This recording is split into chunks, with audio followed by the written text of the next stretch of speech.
నమస్కారం అండి. మా పెద్దమ్మకి బాగలేదని తీసుకొచ్చామండి. వాటర్ నుంచి తీసుకొచ్చామండి.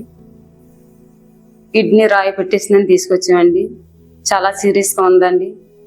కిడ్నీ రాయి పెట్టడం వల్ల బరువు పెద్దది పెరిగిపోయిందండి. డాక్టర్ కార్తిక్ గారు కిడ్నీ ఆపరేషన్ చేసి రాయి తీస్తారండి. తీసినాక కొద్దిగా డాక్టర్లు నర్సులమ్మలు చాలా బాగా చూస్తారండి. నా పెద్దమ్మని కొద్దిగా బాగుందండి. చాలా బాగుందని మాకు ఏమీ నమ్మకం లేకుంటే హాస్పిటల్కి వచ్చామండి.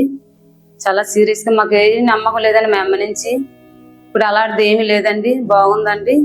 అందరు బాగా చూస్తారు, డాక్టర్ గారు బాగా చూస్తారండి. చూడడం వల్ల మా అమ్మ మాకు దక్కిందండి. చాలా ధన్యవాదాలండి. కార్తిక్ సార్కి, రెడ్డి సార్కి ధన్యవాదాలు. చాలా థ్యాంక్స్ అండి అమ్మని మాకు ఇచ్చినందుకు. డాక్టర్లకి స్టాఫ్కి చాలా నాకు ధన్యవాదాలు అండి. చాలా బాగా చూస్తారండి వాళ్ళు. చాలా థ్యాంక్స్ అండి.